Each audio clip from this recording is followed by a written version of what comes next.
हे कृष्ण, जो मनुष्य शास्त्र विधि का त्याग करके श्रद्धा पूर्वक देवता आदि का पूजन करते हैं, उनकी निष्ठा फिर कौन सी है? सात्विकी है अथवा राजसी तामसी?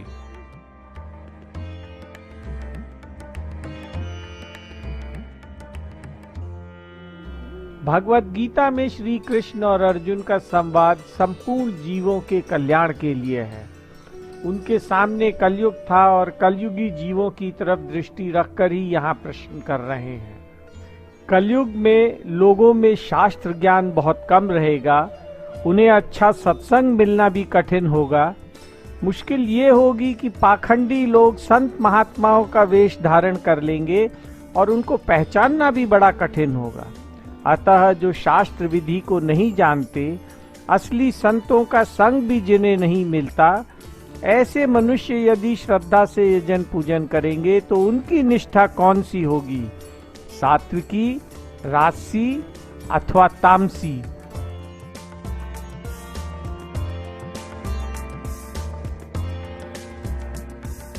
मनुष्यों की वह स्वभाव से उत्पन्न हुई श्रद्धा सात्विकी तथा राजसी और तामसी ऐसे 3 तरह की ही होती है।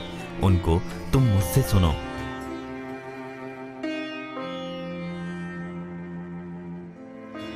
अर्जुन ने निष्ठा जानने के लिए प्रश्न किया था, पर कृष्ण उसका उत्तर श्रद्धा को लेकर देते हैं, क्योंकि श्रद्धा के अनुसार ही मनुष्य की निष्ठा होती है। जो श्रद्धा स्वभाव से पैदा हुई है वो स्वतः सिद्ध श्रद्धा है। वो न संग से पैदा हुई है और न शास्त्रों से पैदा हुई है।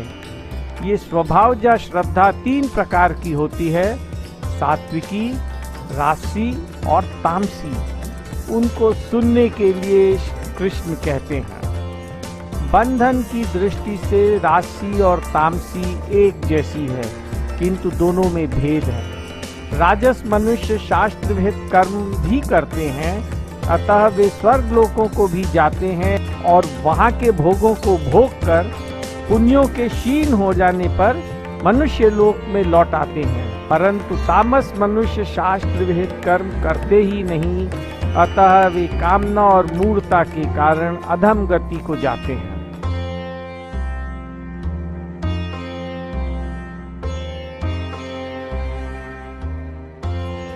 हे भारत, सभी मनुष्यों की श्रद्धा अंतकरण के अनुरूप होती है। यह मनुष्य श्रद्धामय है, इसलिए जो जैसी श्रद्धा वाला है वही उसका स्वरूप है, अर्थात वही उसकी निष्ठा स्थिति है।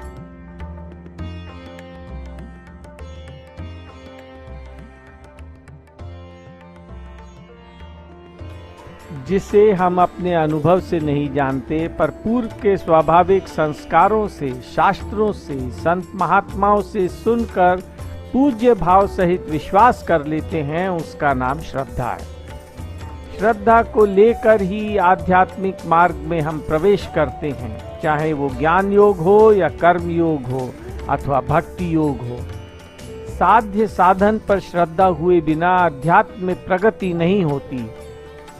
ये मनुष्य श्रद्धा प्रधान है। श्रद्धा के अनुरूप ही उसका खान पान और प्रवृत्ति होगी। उसका प्रत्येक भाव और क्रिया अंतःकरण की श्रद्धा के अनुसार ही होगी। आजकल साधक को अपनी स्वाभाविक श्रद्धा को पहचानना बड़ा मुश्किल हो गया है, कारण कि अनेक मतांतर हो गए हैं। ज्ञान की, योग की, भक्ति की किसकी प्रधानता वो माने। वो प्रायः किंग कर्तव्य विमूढ़ हो जाता है।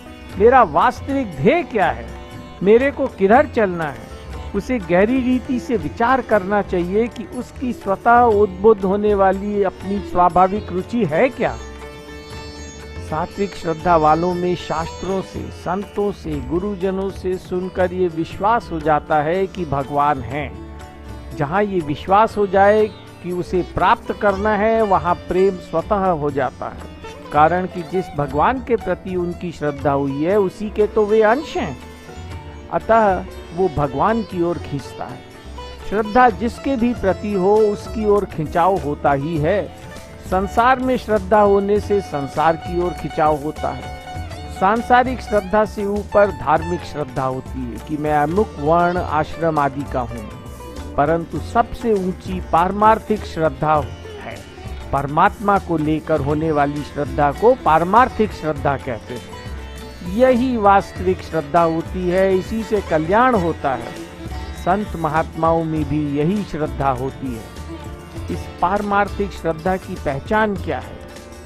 ऐसे मनुष्यों के भीतर स्वाभाविक ही ये भाव होता है कि कोई महान चीज ईश्वर है जो दिखती तो नहीं पर है अवश्य।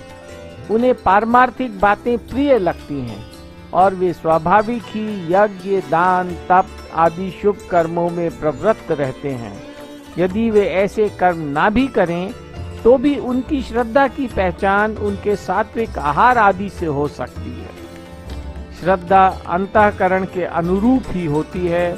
अंतःकरण में जिस गुण की प्रधानता रहती है उसी गुण के अनुसार धारणा, मान्यता आदि बनती है और उसके अनुसार ही श्रद्धा बनती है। जीव परमात्मा का अंश है, अतः किसी मनुष्य में रजोगुण, तमोगुण की प्रधानता देखकर उसे नीचा नहीं मान लेना चाहिए, क्योंकि कौन सा मनुष्य किस समय उत्पन्न हो जाए इसका कुछ पता नहीं होता। कारण कि स्वरूप से तो सब शुद्ध हैं, केवल संग, विचार आदि से अंतःकरण में किसी एक गुण की प्रधानता आ जाती है। क्योंकि संग, शास्त्र, विचार आदि से ही मनुष्य का अंतःकरण बनता है, अतः उसे सदा सात्विक संग, शास्त्र, विचार और वायुमंडल का सेवन करते रहना चाहिए। श्रद्धा भाव है, जैसा जिसका भाव है वैसा ही उसका स्वरूप है। भाव दो प्रकार के होते हैं, सद्भाव और असद्भाव। जो भगवान की ओर ले जाता है वो सद्भाव होता है और जो संसार की ओर ले जाता है वो असद्भाव होता है।